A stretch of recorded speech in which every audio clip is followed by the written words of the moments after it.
அனைவருக்கும் வணக்கம். 12ஆம் வகுப்பு மாணவர்களுக்கான மதிப்பெண் கணக்கீட்டு முறை தமிழக அரசு இன்னைக்கு அறிவிச்சிருக்காங்க. ஸோ அதை பேஸ் பண்ணி ஒரு ஸ்டூடெண்ட்டோட மார்க் எப்படி ஈஸியாக கால்குலேட் பண்ணுறது அப்படிங்கிறது வித் எக்ஸாம்பிளோட இந்த வீடியோவில் டீட்டெயிலாக பார்க்கலாம். ரொம்பவே சிம்பிளான மெத்தட் தான். ஸோ ஈஸியாக கால்குலேட் பண்ணலாம். வீடியோவை ஸ்கிப் பண்ணாமல் முழுமையாக பாருங்கள். இப்போ வாங்க எப்படி கால்குலேட் பண்ணுறது அப்படின்னு பார்ப்போம். ஸோ இதுதான் தமிழக அரசு வெளியிட்ட அந்த அரசாணை. வல்லுநர் குழு பரிந்துரையின்படி 3 விதமான மார்க்கை கால்குலேட் பண்ணுறதுக்காக கொடுத்துருக்காங்க. ஸோ ஃபஸ்ட்டு 10ஆம் வகுப்பு பொதுத் தேர்வில் உயர் மதிப்பெண் பெற்ற 3 பாடங்களுடைய சராசரி. ஸோ மொத்தம் 5 பாடம் தேர்வு எழுதியிருப்பாங்க. அதில் பெஸ்ட்டு 3 எதில் அதிக மதிப்பெண் இருக்கோ அந்த பாடங்களுடைய சராசரியில் 50% கால்குலேட் பண்ணிக்கணும். அடுத்து 11ஆம் வகுப்பு பொதுத் தேர்வு எழுதியிருப்பாங்க. அதில் ஒவ்வொரு பாடத்திலும் பெற்ற எழுத்து முறை மதிப்பெண் மட்டும் இன்டர்னல் மார்க் அகமதிப்பீடோ ப்ராக்டிகல் மார்க்கோ விட்டுட்டு அவங்க ரிட்டனாக எழுதின மார்க்கில் இருந்து 20% நம்ம கால்குலேட் பண்ணிக்கணும். அடுத்து 3வது 12ஆம் வகுப்பு செய்முறை தேர்வு ப்ராக்டிக்கல் அகமதிப்பீடு மதிப்பெண் ஏற்கனவே நம்ம அப்லோட் பண்ணியிருப்போம். ஸோ அந்த இதிலிருந்து 30%, 12ஆம் வகுப்புலேருந்து 30%. ஸோ டோட்டலாக கூட்டணும் அப்படின்னா 100%க்கான மதிப்பெண் வந்துடும். இந்த 3 மெத்தடை ஃபாலோ பண்ணி தான் மதிப்பெண் வழங்க போகிறாங்க. ஸோ இதை ஒரு ஸ்டூடெண்ட்டுக்கு அவங்களுடைய 10ஆம் வகுப்பு 11ஆம் வகுப்பு 12ஆம் வகுப்பு 3ஐயும் சேர்த்து 600 மதிப்பெண்ணுக்கு எவ்வளோ மதிப்பெண் வாங்கியிருப்பாங்க அப்படிங்கிறது ஒரு எக்ஸாம்பிளோட பார்ப்போம். ஸோ ஃபஸ்ட்டு 10ஆம் வகுப்பு கணக்கீடை பார்ப்போம். ஸோ ஒரு மாணவன் தமிழில் பார்த்தோம்னா 96, ஆங்கிலம் 98, கணிதம் 97, அறிவியல் 100, சமூக அறிவியல் 96ன்னு வாங்கியிருக்கான் அப்படின்னா இதில் பெஸ்ட்டு 3. ஸோ ஆங்கிலம், கணிதம், அறிவியல் அதிக மதிப்பெண் இருக்குது. அப்போ இதனுடைய சராசரி ஸோ ஆங்கிலம் 98, கணிதம் 97, அறிவியல் 100. ஸோ இதனோட சராசரி பார்த்தோம்னா 98. இந்த சராசரியிலிருந்து 50% எடுத்துக்கணும். 10ஆம் வகுப்பில் 50% மதிப்பெண் நம்ம கன்சிடர் பண்ணணும். அப்போ ஆவரேஜ் சராசரி 98 × 50 டிவைட் பை 100. 50% 50 டிவைட் பை 100ன்னு போட்டிருக்கோம். ஸோ இதை சிம்பிளிஃபை பண்ணோம்னா 49 வரும். அதாவது அந்த மாணவனுடைய 10ஆம் வகுப்பு 50% மதிப்பெண் அப்படிங்கிறது 49. சரிங்களா? ரைட். ஸோ இந்த மதிப்பெண் எல்லா 12ஆம் வகுப்பு எல்லா பாடத்துக்கும் இந்த மதிப்பெண் நம்ம சேர்த்துக்கணும். சரிங்களா? புரிஞ்சுதுங்களா? அடுத்து 11ஆம் வகுப்பிலிருந்து 20% தியரி மார்க் ஒன்லி, அதாவது எழுத்து முறையில் பெற்ற மதிப்பெண்ணை மட்டும் நம்ம கணக்கில் வச்சுக்கணும்.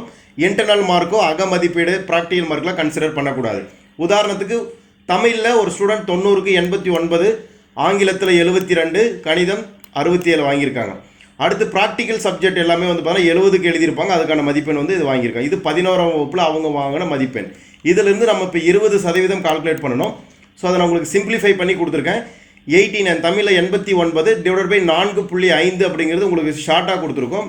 ஸோ இது எப்படி கால்குலேட் பண்ணோம்னா 89 × 20 டிவைட் பை 90 இப்படின்னு போட்டால் உங்களுக்கு 19.7 தான் வரும். ஸோ அது சிம்பிளாக 89 டிவைட் பை 4.5 அப்படின்னு சொல்லி நம்ம போட்டிருக்கோம். ஸோ அப்படி பண்ணால் 19.7 தமிழில் அவங்க 20% மதிப்பெண். அடுத்து ஆங்கிலம் 16, கணிதம் 14.8ன்னு வந்திருக்கு. அடுத்து ப்ராக்டிக்கல் சப்ஜெக்ட் எல்லாமே 70க்கு தான் எழுதியிருப்பாங்க. சேம் அதே தான். இங்கே 4.5 பதிலாக 3.5 அப்படின்னு எழுதியிருக்கோம். ஸோ 56 × 20 டிவைடட் பை 70 அப்படின்னு வந்திருக்கும். ஸோ கால்குலேட் பண்ணோம்னா சேம் இந்த 16 வந்திருக்கும்.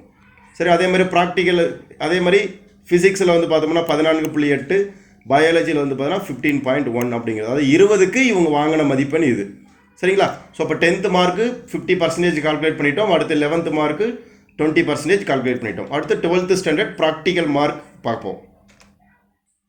ஸோ 12ஆம் வகுப்பு செய்முறை தேர்வு மற்றும் அகமதிப்பீடில் 30% எடுத்துக்க சொல்லியிருக்காங்க. ஸோ அதுக்கானதை பார்ப்போம்.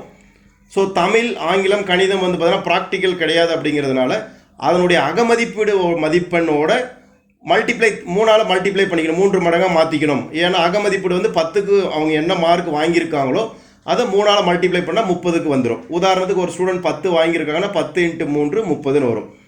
அல்லது 9 வாங்கியிருக்காங்க அப்படின்னா 9 × 3 போட்டோம் அப்படின்னு சொன்னோம் அப்படின்னா 27 மதிப்பெண். அதாவது 30க்கு 27 மதிப்பெண் அப்படின்னு வரும். சரிங்களா? முழுமையாக வாங்கியிருந்தாங்கன்னா 30 வந்திருக்கும். அல்லதுக்கு மார்க்கு குறைஞ்சிருந்தது அப்படின்னா அதுக்கு தகுந்த மாதிரி 3ஆல் மல்டிப்ளை பண்ணோம்னா நமக்கு மதிப்பெண் கிடைக்கும். இது ப்ராக்டிக்கல் இல்லாத சப்ஜெக்ட்டுக்கு. ப்ராக்டிக்கல் உள்ளது எல்லாருக்குமே தெரியும். 20 மார்க்கு ப்ராக்டிக்கல், 10 மார்க்கு அகமதிப்பீடுன்னு வந்திருக்கும். ஸோ ஒரு எக்ஸாம்பிளுக்கு அந்த ஸ்டூடெண்ட்டுக்கு எல்லாமே பார்த்தீங்கன்னா +2 செய்முறை தேர்வு அகமதிப்பீடு எல்லாத்துக்கும் 30 மதிப்பெண் சொல்லி வழங்கியிருந்தால் எல்லாத்துக்கும் வந்து 30 மதிப்பெண் அப்படின்னு சொல்லி இருந்தால் நம்ம அதை டைரெக்டாக 30 மார்க்ஸ் அப்படின்னு சொல்லி நம்ம கால்குலேட் பண்ணிக்கலாம். சரிங்களா? ரைட். ஸோ இப்போ நம்ம கால்குலேட் பண்ண 50% 10th 50%, 11th 20% அண்ட் 12th வந்து 30%, டோட்டலாக 100% நம்ம கால்குலேட் பண்ணோம்னா 600க்கு அந்த ஸ்டூடெண்ட்டோட மார்க் என்ன அப்படிங்கிறது இங்கே டேபிளேட் பண்ணியிருக்கோம். ஸோ பாருங்கள், தமிழ், ஆங்கிலம், கணிதம், வேதியியல், இயற்பியல், உயிரியல். ஸோ இந்த மார்க்கில் அவங்க ஸ்டூடெண்ட்டுடைய 10ஆம் வகுப்பு மதிப்பெண் 50% அப்படிங்கிறது எல்லா சப்ஜெக்ட்டுக்கும் 49. அடுத்து 11th 20% இண்டிவிஜுவல் சப்ஜெக்ட்டுக்கு தமிழில் வந்து பார்த்தீங்கன்னா அவங்க 19.7, இங்கிலீஷில் 16, மேக்ஸில் 14.8, கெமிஸ்ட்ரியில் 16, ஃபிசிக்ஸில் 14.8 அண்ட் பயாலஜியில் 15.1 அவங்க வாங்கியிருக்கிற மதிப்பெண். அடுத்து 12ஆம் வகுப்பில் 30% நம்ம கால்குலேட் பண்ணது அப்ராக்சிமேட்டாக எல்லாமே 30 மார்க் அப்படிங்கிறது இன்டர்னல் மார்க்கும் ப்ராக்டிகல் மார்க்கும். ஸோ 30 மார்க்குன்னு சொல்லி நம்ம இங்கே போட்டிருக்கோம். இது ஸ்டூடெண்ட் மாறும். சரிங்களா? ரைட். ஸோ இது எல்லாமே டோட்டலாக நம்ம கால்குலேட் பண்ணால் 100க்கு வரும். ஸோ தமிழில் டோட்டலாக வந்து பார்த்தீங்கன்னா 98.7, இங்கிலீஷில் 95, மேக்ஸில் 93.8 அண்ட் கெமிஸ்ட்ரியில் 95, ஃபிசிக்ஸில் 93.8 அண்ட் பயாலஜியில் 94.1. ஸோ இதெல்லாம் டோட்டலாக கூட்டினோம்னா 600க்கு அந்த ஸ்டூடெண்ட் 570 மார்க் வந்து அச்சீவ் பண்ணியிருக்காங்க. 570 மார்க் வந்து வாங்கியிருக்காங்க. இதில் பாயிண்டில் இருக்கக்கூடிய மதிப்பெண் வந்து கொஞ்சம் ப்ளஸ் ஆர் மைனஸ், அது கவர்மெண்ட் வர மதிப்பெண் மார்க் ஷீட்டில் வரும்போது தெரியும்.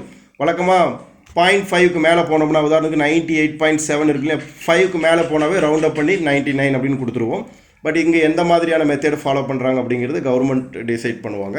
ஸோ அது மட்டும் தான், அந்த பாயிண்டில் வரக்கூடியது மட்டும் கொஞ்சம் முன்ன பின்ன வேரி ஆகும்.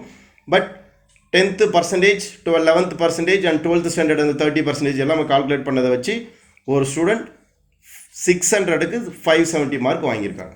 சரிங்களா? ஓகே, இந்த எக்ஸ்ப்ளனேஷன் உங்களுக்கு புரிஞ்சிருக்குன்னு நினைக்கிறேன். ஸோ இந்த மெத்தடை பேஸ் பண்ணி நீங்கள் எவ்வளோ மார்க் வாங்கியிருக்கீங்க அப்படிங்கிறத இந்த வீடியோவோட கமெண்ட்டில் மறக்காமல் சொல்லுங்கள். 600க்கு நீங்கள் எவ்வளோ அச்சீவ் பண்ணியிருக்கீங்க அப்படிங்கிறது மறக்காமல் சொல்லுங்கள். இந்த வீடியோ உங்கள் நண்பர்களுக்கும் ஷேர் பண்ணுங்கள். ஸோ அவங்களும் கால்குலேட் பண்ணி அவங்களுடைய மதிப்பெண்ணை தெரிஞ்சுக்கிட்டோம்.